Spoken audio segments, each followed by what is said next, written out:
I knew it was over the moment Ethan Cole didn't make eye contact. That smug little MBA spawn, fresh off some LinkedIn certified ego trip, sat across from me like I was a quarterly expense report that needed trimming. He smelled like citrus body spray and ambition, and his first words weren't hello or thanks for your service, but let's talk about alignment. Alignment. I'd spent 25 years at Novatech Solutions, writing the very code that made their product worth a damn. And now I was being aligned right out the damn door. He flipped open my review folder like it was a diner menu and said, "Look, Maggie, you've done good work. Really, but you've been here a long time. We need people who are agile, adaptable. If you're not happy," he smiled. That reptile kind of smile that never touches the eyes. The door is right there. It wasn't rage. It wasn't sadness. What I felt was a sort of bone-deep stillness. I looked at the team photo on my desk. 3 of those engineers I'd hired straight out of college. I remembered staying late with them through system crashes and botched updates, running on vending machine coffee and microwave popcorn. I remembered missing my sister Anna's wedding because our load balancer failed mid-deployment. I remembered fighting for them when upper management wanted to outsource. Now this child was handing me a metaphorical participation trophy and a real termination folder. So I closed my laptop. No drama. No tears. I stood up, tucked the folder under my arm, and walked out. Past my team. Past a glassy conference room full of people pretending not to notice. Past the same HR woman who'd once asked me to mentor her niece. No one said a word. That kind of silence has gravity to it. It drags everything down with it: respect, loyalty, history. But here's the part no one talks about. Sometimes silence is strategy. Before I go on real quick, if you've been listening this far, maybe hit that follow button and toss a like if you've ever been blindsided by someone who thinks synergy is a leadership skill. It seriously helps our team out. And hey, let's be real. 90% of you ghosts listening never hit subscribe. You know who you are, anyway. I didn't go home right away. I went to the diner down the street, got myself a black coffee and a side of quiet. I sat in that red vinyl booth and just breathed. Not cried, not raged, just breathed. I didn't need to scream into the void. I was the void now. Novatech Solutions had been my whole life. I joined when we were still operating out of a second-story office above a pawn shop. I'd watched us grow from a clunky prototype to a $550 million juggernaut. And all of it, the infrastructure, the architecture, the goddamn core logic, had my fingerprints in the foundation. I didn't document everything. Not in the way a fresh-faced dev might. No. I lived that code. It wasn't in a manual. It was in my bloodstream. I paid the bill in cash. Walked 2 blocks in the wrong direction just to clear my head. Then I caught a taxi. Not an Uber. Not a rideshare. A damn yellow cab like I used to take back in the early days when Novatech couldn't afford coffee that didn't come in foil packets. Home smelled like lavender and old books. I set the folder on my dining table, poured myself 2 fingers of bourbon, and opened a drawer I hadn't touched in years. Buried beneath tax returns and expired coupons was a slim brown envelope. No label, just a weight of insurance policies and foresight. Inside it was the original provisional patent application. My name at the top, not Novatech's, mine, filed in 2007 during one of the company's many chaotic reshuffles when legal was more focused on keeping us solvent than minding the IP register. I'd been advised by someone much smarter than me, God bless him, to hold the provisional rights until things settled. And they never settled. Novatech had been licensing my core framework the entire time. Lawyers had drafted agreements, temporary ones with expiration clauses, with one very specific condition buried in the legalese like a landmine. In the event of involuntary termination without cause, reversion of rights shall trigger automatically within 24 hours. Signed, stamped, filed, and nobody ever followed up because nobody thought I would ever leave. Guess what, Ethan? You just pulled the pin. The taxi driver didn't say a word when I got in. Thank God. Just nodded and tapped the meter, the soft glow of it lighting up the tired lines in my face. I stared out the window while downtown rolled past like some overpriced snow globe. Glass buildings full of men like Ethan, who'd never built a damn thing in their lives but still talked about innovation like it was a Tex perfume they could spray on themselves before meetings. My phone buzzed for the 8th time. Another Slack message. I didn't look. Co-workers trying to play Switzerland. So sorry to hear, Maggie. Please stay in touch. Or worse. HR sending exit survey links like I was going to rate my decapitation experience out of 5 stars. Let them stew. They'd all stood there and watched it happen like a corporate funeral where no one brings flowers.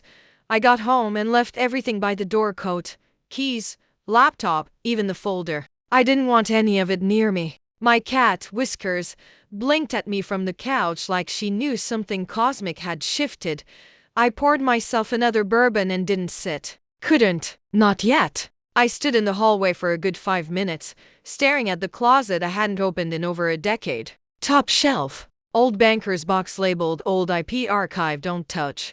Guess who touched? I sat cross-legged on the floor like I was back in college cramming for finals, hands sifting through brittle printouts and coffee-stained notebooks. My handwriting from 2006 looked like it belonged to another woman, one who hadn't yet learned how little gratitude the world had for quiet brilliance. Tabs and sticky notes fluttered out like moths from a tomb.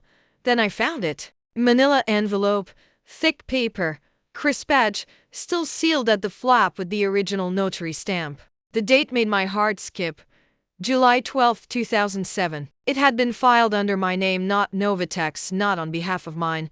Back then, I was just trying to protect my work. We were a small team and I didn't trust the startup chaos. A friend of mine, Richard Rick Dawson, an old IP attorney who now raises alpacas somewhere in Oregon, told me, Maggie, file it under you. You can always assign it later once the company's stable.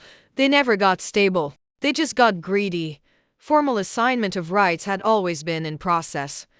But nobody had followed up because no one really thought it mattered. Because I was never going anywhere, right? I was the wallpaper, the loyal dog, the duct tape holding Novatech together while every exec above me played musical chairs until one of them, Ethan, with the perfect teeth and garbage instincts, finally pulled the plug.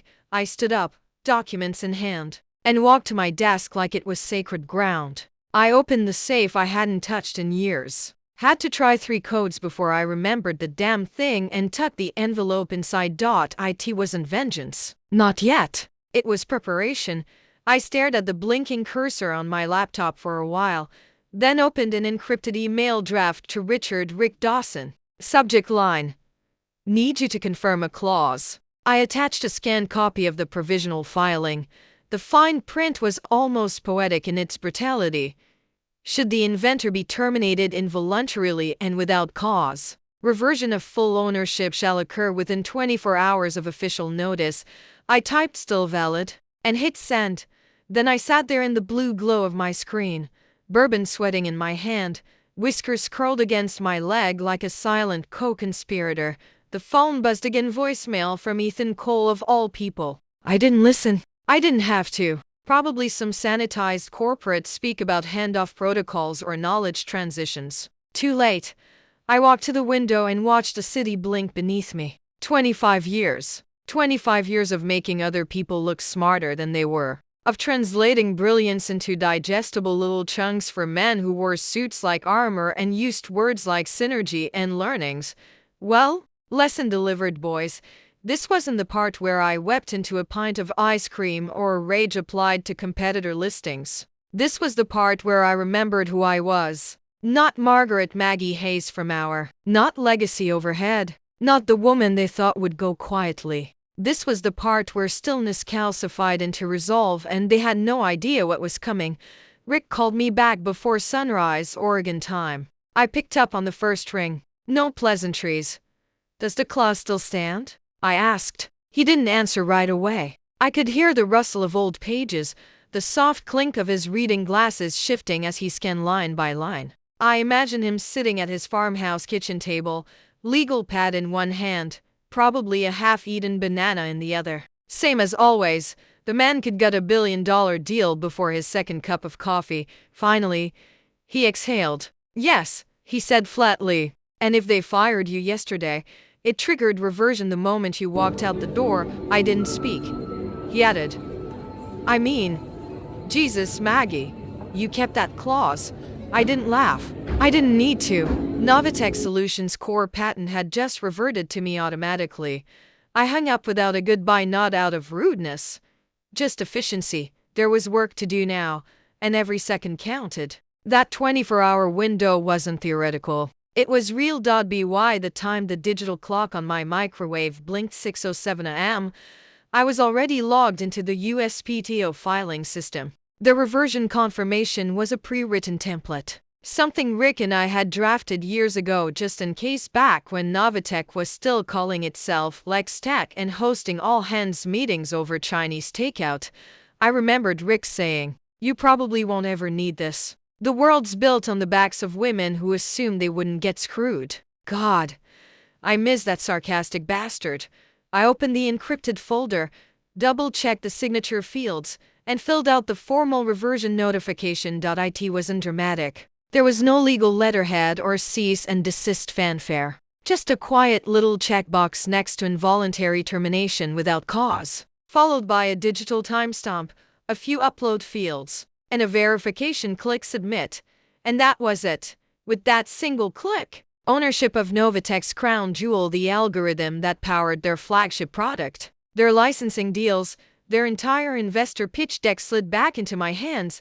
I didn't dance. I didn't scream. I just leaned back in my chair, cradled my coffee, and let the silence wash over me like a second skin.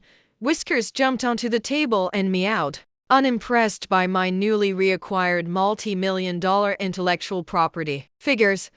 I checked the USPTO system. The update wouldn't be instant. It usually took a few hours to propagate publicly. But once it did, anyone doing a lookup on that patent ID would see a different owner. Not Novatech Solutions. LC Margaret L. Hayes. There's a special kind of quiet that comes after you flip the power switch on a nuclear warhead and realize you're the only one who knows it's armed. That was me, standing in my kitchen barefoot, watching the sun rise, holding a reversion clause like a loaded gun no one remembered I had, across town. Novatech's shiny new leadership team was probably sipping espresso, prepping for their 10 o'clock a.m. strategy huddle where they'd throw around words like scalability and synergistic integration. Meanwhile, the legal scaffolding holding up their empire had just vanished into thin air. I wasn't going to call them. I wasn't going to warn them. That was the old me. Loyal, predictable, forgiving, the one who gave them decades of service and assumed they'd do right by me in return. That version of Maggie was done. By 7:03 a.m., my inbox pinged. Confirmation receipt from the SP to .it was official. My patent was back where it belonged. And unless Novatech had filed a completely new system architecture in the last 24 hours, which they hadn't, every line of code in their next-gen product was now trespassing on my legal property. I opened my laptop again and began drafting something far more interesting than some licensing terms. I wasn't just going to reclaim what was mine. I was going to make them pay for thinking I was disposable, not loudly, not in court, not on Twitter, just with contracts, numbers, royalties, leverage, because revenge in the digital age doesn't wear war paint. It wears a watermark. Ethan Cole was in rare form that morning. At least that's what I heard. Word travels fast when you've spent 2.5 decades embedded in a place, especially when half the staff still thinks of you as the human firewall between their code and the inevitable executive brain fart, apparently. Ethan kicked off the product strategy meeting like he was hosting a game show. Arms wide, teeth gleaming, dripping confidence like a used car salesman on a meth bender. He was talking agile pivots and Q4 dominance, said the next-gen update would blow our competitors out of the water. Every feature, every enhancement ran off the same algorithm I'd written in my basement during the Bush administration. You know, before we even had a server room, and not one person, not one in that room, had thought to check the US filings that morning. I imagined them clustered around the digital whiteboard, dragging blocks labeled core engine and recommender module like toddlers playing with firecrackers. Ethan probably mentioned me once, if at all, maybe as legacy input or worse, the old system. By 11:30, my phone buzzed. Caller ID, Marciel. Marcy from Product, the one who used to sneak me Snickers during late night crunches and once cried in my office because her code broke the sandbox environment 2 hours before a client demo. I almost didn't answer, but curiosity won. Hey Maggie, her voice was cautious, like she was poking a bear from behind a fence. Just a heads up, moving your old code into the new build this week. Next gen launch window got bumped up. Kind of weird without you here. I let that sit in the air like a rotten egg. Then I said, "Good luck with that." She paused. "Wait. What?" Click. Let them squirm. See, this was the part people never understood about me. I didn't scream. I didn't sue. I didn't write angry reviews about Novatech Solutions or call their investors. I let the rope tighten on its own. And baby, it was tightening fast. By noon, Novatech's legal inbox had already received the USPTO reversion notification. But here's the kicker: nobody read it. Because at companies like Novatech Solutions, the legal team only checks what the executives tell them to check. And the executives? They were too busy high-fiving each other and dry humping the next investor pitch deck to realize the floor was about to drop out from under them. Ethan Cole, meanwhile, strutted through the halls like a man who thought he'd slayed a dragon, not realizing the dragon had already filed a 26-page IP enforcement memo and was sipping bourbon by the fireplace. From what I heard later, he even cracked a joke in the break room about how clean the transition was. Something like, "She didn't even fight it." Guess the game's changed. Yeah, Ethan. It sure has. They were days, maybe hours, away from pushing a live demo that was 100% dependent on code they no longer legally had access to. Every commit, every push, every scheduled integration test was now a line item on my licensing ledger, and I wasn't charging friendship rates anymore. That afternoon, I started getting LinkedIn messages, little pings from engineers and analysts pretending to check in out of curiosity, but all of them danced around the same question: what happened? One even said, "Ethan's saying you quit." Of course he is. Ethan's the type to gaslight a fire drill. I didn't reply to any of them. Not yet. Let them stew. Let them feel that itch in the back of their brains, that creeping sensation that something was missing. That wasn't just their imagination. That was the algorithm they were trying to steal, screaming through every line of code. "I don't belong to you." Later that night, I logged into the USPTO public access system again. There it was. Patent hash 79,864,322. Status updated. Owner: Margaret Maggie Hayes. Date of reversion timestamp to the minute of my termination. No red flags, no warnings, just a single name change that no one at Novatech Solutions had bothered to notice yet. But the clock was ticking, and the slow burn had begun. It started with a kid, one of those poor, overambitious summer interns Novatech scoops up from overpriced colleges and feeds into the legal department like chum into shark-infested waters. His name was Aiden, or maybe Ethan, doesn't matter. He was the kind of eager puppy who wore button-downs even on casual Fridays and highlighted documents in 3 colors like that was going to save him from burnout. He was tasked with monitoring USPTO activity for competitor filings. Innocent enough. Just click around, look for anything weird, flag if necessary, a box to tick. Until he typed in Novatech's own patent numbers and saw my name. I can only imagine the moment his mouth dried up. Highlighter froze mid-stroke. Maybe he thought he clicked the wrong link. Maybe he refreshed a page 3 times like a glitch would magically undo a corporate aneurysm. But the truth just sat there blinking on his screen. Inventor and owner: Margaret Maggie Hayes. Effective date: 24 hours post involuntary termination. He flagged it. Emailed it to his supervisor with a little subject line like "possible issue," which is corporate for "I don't want to die for this." Legal read it, paused, probably reread it 5 times, then dug through their dusty agreement folder and found the clause, the one they'd filed and promptly forgotten. The one I'd slipped in like a silent tripwire 15 years ago. It was airtight. Novatech's shiny $550 million core technology was now legally squatting on property they didn't own, and they'd already sent out invites for the public demo.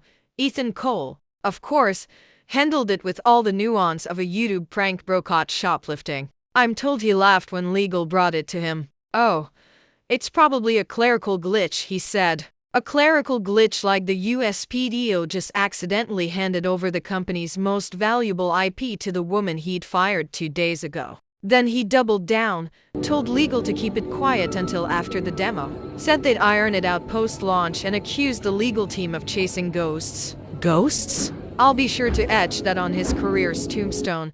Meanwhile, the product team kept working like everything was fine. They had no idea they were running daily builds, scheduling final QA, printing glossy materials with buzzwords like proprietary tech and patent-protected AI architecture, all of which now technically belonged to me. They were building a house on land they didn't own. Every hour that passed tightened the rope, because once you demo something publicly, once you claim it as your own under IP law, that's infringement. An infringement with knowledge, that's willful, which means triple damages. But Ethan didn't care, or didn't understand, or both. He was too busy updating his LinkedIn with phrases like driving product innovation and revolutionizing industry verticals. Smug little emojis. #blessed.legal quietly began drafting a worst-case risk memo. I know this because one of the junior attorneys forwarded it to a friend of mine who forwarded it to me. The subject line: Ray, patent reversion urgent. The memo itself was 3 pages long, but the last line said it all. Recommendation: postpone demo until IP ownership clarified. It was mark low visibility. Translation: don't let the board see this. Not yet. Because that's what Ethan feared most. Not the law, not the consequences, the board. He hadn't told them I was gone. Not officially. He buried it under a line item in the org chart update and phrased it like legacy realignment. He told them the next system was ready, that everything was on schedule, that Novitech was cruising, so they still didn't know. And the demo was 3 days away. Tick, tick, tick. The call came at 6:12 a.m., just as I was spooning coffee grounds into the filter, still half in yesterday's hoodie and the same leggings I'd been wearing since Tuesday. I knew that number by heart, though I hadn't seen it flash on my screen in nearly 5 years. Hal Brennan, the founder. The ghost in Novitech's machine. He'd stepped back a decade ago, retreating to some lakeside compound in Vermont with bad reception and better scotch. But Hal wasn't like the VCs or boardroom windbags who came after. He didn't care about buzzwords or sleek dashboards. He understood the guts of the thing, knew the difference between flash and fire, which made it all the more insulting that he let people like Ethan Cole slither their way into the soul of what we built. I let it ring twice before I picked up. Maggie, his voice, still carried that slow thunder-aged bourbon and disappointment wrapped in static. "Hal," I said, stirring my coffee. "Long time. I just got an alert from USPTO. Patent 79,864,322. A pause. It lists you as the owner." I said nothing. Just waited. Is this some mistake? No, another beat. That can't be. You assigned that to Novitech. No, Hal, I said calmly. I didn't. You never filed the final transfer, remember? I was told it would be formalized after Series A. Legal got shuffled, then shuffled again. It never got done. He went quiet. I could hear the soft sound of him breathing slower now. Processing. "Maggie, this is the core system." "I know." He finally asked it. "Why now?" I let the question settle between us like dust in a server room. Then I said, "Because your people terminated me without cause. Because the clause we wrote 15 years ago kicked in." He groaned low like an animal hit center mass. "That was never supposed to be permanent. I trusted your people would honor the deal." Silence. "They didn't." I said click. He hung up. I didn't expect an apology. I didn't want one. I just wanted him to understand.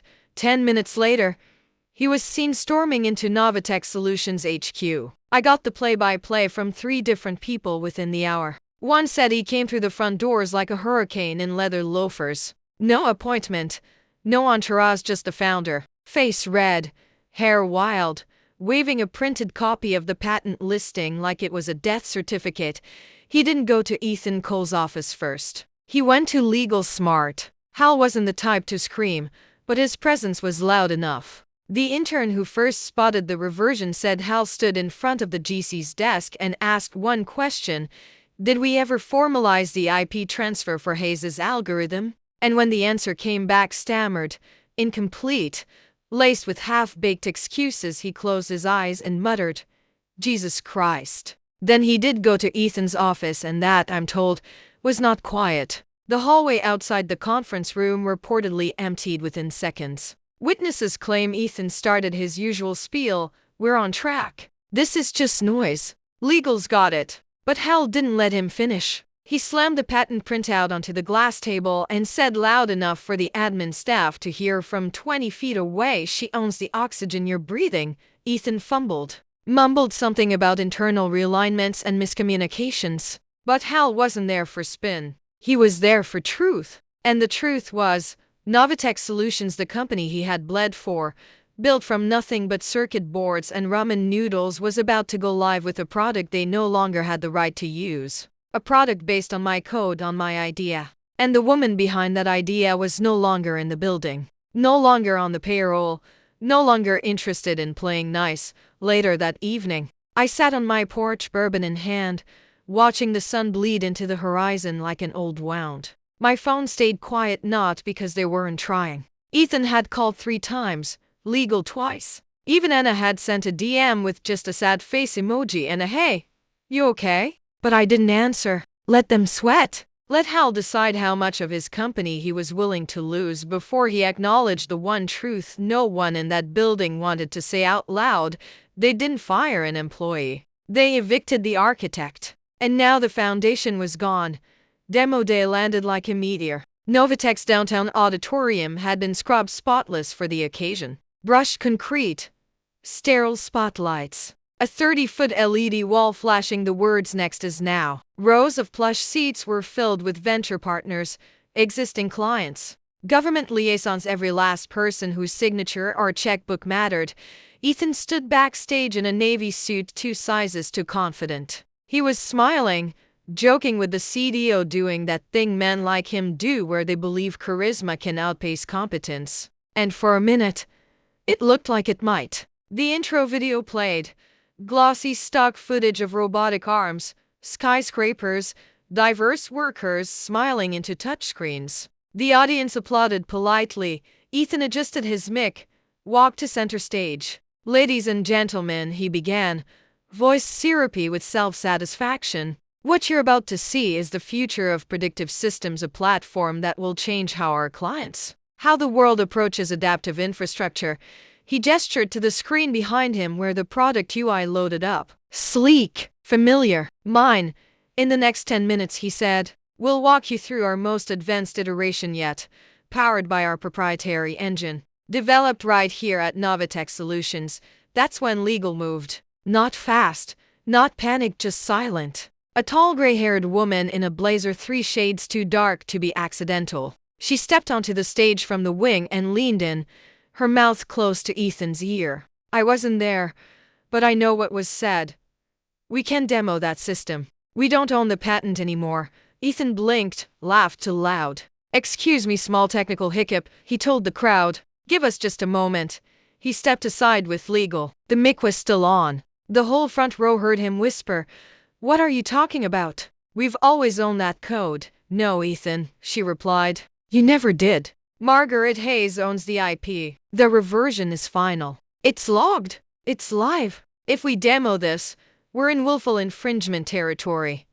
The blood left Ethan's face like it had been called home. A handful of whispers started in the back. Phones lit up. 2 people near the investor section pulled up the USPTO site right there in their laps. Patent hash 79,864,322. Click. Scroll. Read. Owner: Margaret Maggie Hayes. Date updated 3 days ago. The demo feed on the giant screen froze. The placeholder UI hovered there like an open secret. The whole room waited. The silence thickened into something jagged. From the very back, Hal Brennan stood. No words, no motion, just his presence. Watching, arms crossed, expression unreadable. Not surprised. On stage, Ethan cleared his throat. It appears we'll need to postpone our demonstration of the core system, he said, fumbling for the right lie. Due to, unexpected legal review and an asset verification. No one applauded. The CDO looked like he wanted to crawl into the floor. Legal stood at perfect neutral attention beside Ethan, arms folded, unblinking, unbothered. Then it happened. An investor, a woman from Draper something, stood up. She held up a sheet of paper. Margaret Hayes's name printed in bold. I believe this is the patent registration, she said. The one referenced in your marketing. Ethan squinted. I'm not sure where that came from, public record, she said. We all have it now. More papers began to circulate. A full printout of the USPTO listing, along with the reversion clause in plain language. Someone had emailed it to the room. No one looked at the stage anymore. They were reading, sharing, connecting the dots. That code, that system, that wasn't Novatek's. It was mine. I wasn't in the room, but my name was everywhere on the documents, in the code, etched into the very DNA of the company Ethan claimed to lead. One exec whispered to another. Did you know she was gone? No, the reply came. Wasn't even on the last staffing report. By the time Ethan tried to salvage it, rambling about roadmap transparency and new partnerships, I had already left the back row. Quietly, deliberately, the demo was dead. The silence louder than any failure they'd planned for. And no one noticed the absence of applause. They noticed mine. The emergency board meeting was called under the euphemism of strategic review. That's how you know it's bad. No donuts, no agenda slides, just suits and panic in recycled air. The room was smaller than you'd expect for a billion-dollar company. Frosted glass walls, polished oak table that still had a water ring from a champagne toast 3/4 ago. 12 chairs filled with people who hadn't touched code in 20 years, but held more power than any engineer ever would. Ethan was already there when the board filed in. Tie loose, collar damp, his laptop open, fingers twitching over the keyboard like a man who thought maybe, just maybe, he could PowerPoint his way out of this. He couldn't. The general counsel stood at the head of the table, a single page in hand. She didn't sit, didn't soften, just read. Per Section 9, Subclause D, of the original IP provisional assignment, upon involuntary termination without cause, full ownership rights shall revert to the original filer of record within 24 hours of formal notice. She looked up. The formal notice of termination was filed electronically by HR at 4:03 p.m. Monday. Reversion was processed by the USPTO at 4:07 p.m. Tuesday. She laid the page on the table. Nobody touched it. Ethan Cole leaned forward, tried to smile. Let me clarify. This wasn't some hostile firing. It was a performance issue. Margaret didn't adapt to modern processes. She was disengaged, low energy. The team needed new direction. The room remained still, just a soft hum of the HVAC. Hal Brennan was the last to speak. He didn't raise his voice, didn't even look directly at Ethan, just stared out the window as he said, "You fired the architect of our entire product line without a legal transfer in place."